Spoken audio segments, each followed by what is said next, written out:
نبی علیہ السلام موږ ته استخاري دعا د سره خودله لکه د قران یو سورت چر تراخه چې تاسو په یو کار کې دغه پیدا شي دا کار وکم کو نه کم تردد کې شي نو تاسو 2 رکعات وکوي استخاري منځ کې او دا استخاري دعا ما ویلی و ترجمه به وکم د 2-3 منټه کې فایده به وشي ان شاء الله تعالی که چاته یاد نه شو دا کلیپ په ووري به ترجمه زده کې ان شاء الله مشکل دې 2 رکعات وکړه غینا سلام نه بعد دا دعا غواړي او که په یاد د یاد او سلام نه مخکې غواړي که په یاد وي کنه په کتاب نه وي رسول الله صلی الله علیه وسلم موږ ته فرمایل اذا هم احدكم بالامر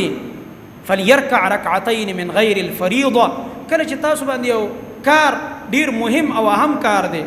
تاسو پریشان کی دا کار وکم کنه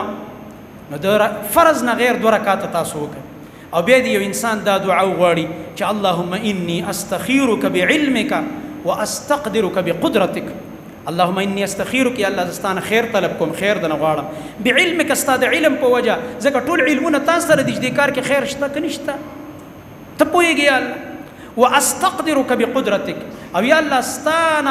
استاد قدرت په وسیله باندې تانه په دې کار باندې وس او قدرت غواړم چې په دې کار باندې زما لاس برکه زړه کې مدار اجدا کار وکم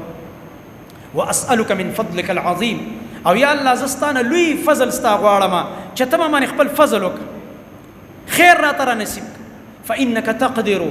ولا اقدر یا الله زکه ته قدرت لرون کې قدرتونه ستا سره دي زما سره هیڅ قدرت او اختیار نشته زه کمزور انسان یم څومره خپل دعا ده د الله مخې ته عاجزي ده او د الله رب العالمین د لویوالي اقرار ده او بیا دا ده وتعلم ولا اعلم یا الله ته پوهیږي زه خو نه پوهیږم وانت علام الغیوب او یا الله ته ډېر ښه پوهېدونکی په هر پټو څیزونو باندې ټولو غیبونو باندې ته پوهېږې اللهم ان كنت تعلم یا الله چې ستا په علم کې دا خبره ده ان هذا الامر ته چې راورسېدي دلته به خپل کار ذکر کړي چې دا کار چې دی چې نکاح د نسبه ان هذا النکاح که تجارت د نسبه چې ان هذه التجاره که سفر دی ان هذا السفر نوم به واخلي کارابای کې نرته پښتو کې وایي چې دا فلانه کار خیر لی فی دینی یا الله کدا کار زما د پاره غوړی زما په دین کې دین به مخکې کې ځکه دین مهم دی زما دین ته نقصان نه ورکوي دا کار په دین کې مې غوړه دی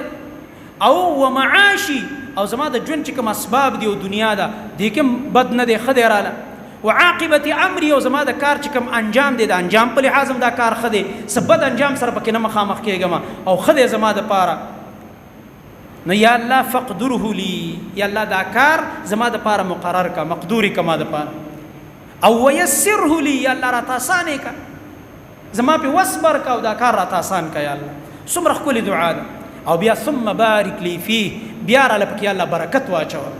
چې دې زما لپاره برکتونه راشي خیرونه راشي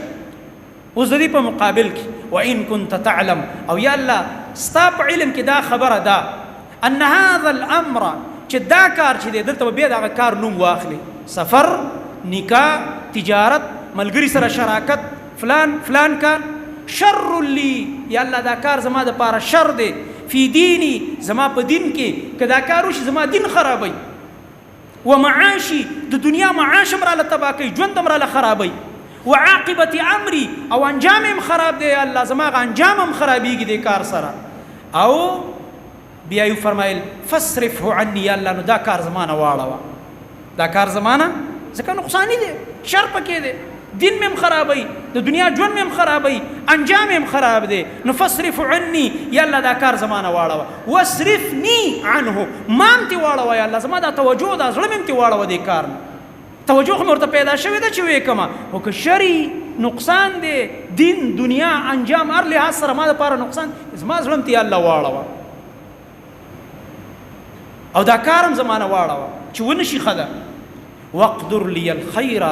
حيث كان زما د پاره یا الله مقرر کا خیر په کوم ځای کې چې د دې په ځای به بل خیر راکې یا الله خیرونه دنیا کې لګ دي د الله سره خډیر یا الله دا کار کې به مې خیر نه بل خیر براله راکې د دې په ځای باندې ثم ارضني به او بیا یا الله په هغه بل خیر ما رضا او خوشاله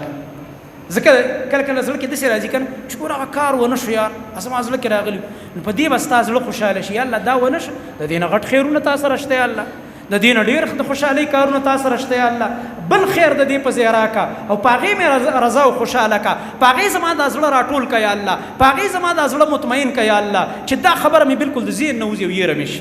څومره خپل دعا د سوچ ورته کوا د یو ټکی ته سوچ نو کدا کار وشو پکېدو کې خیر دی که ونه شو په نه کېدو کې خیر همیشه د پاره د نبی صلی الله علیه وسلم طریقه بم داوا چې کله بم په یو کار راغو پریشانی فورا به مانځه ته متوجه کېدم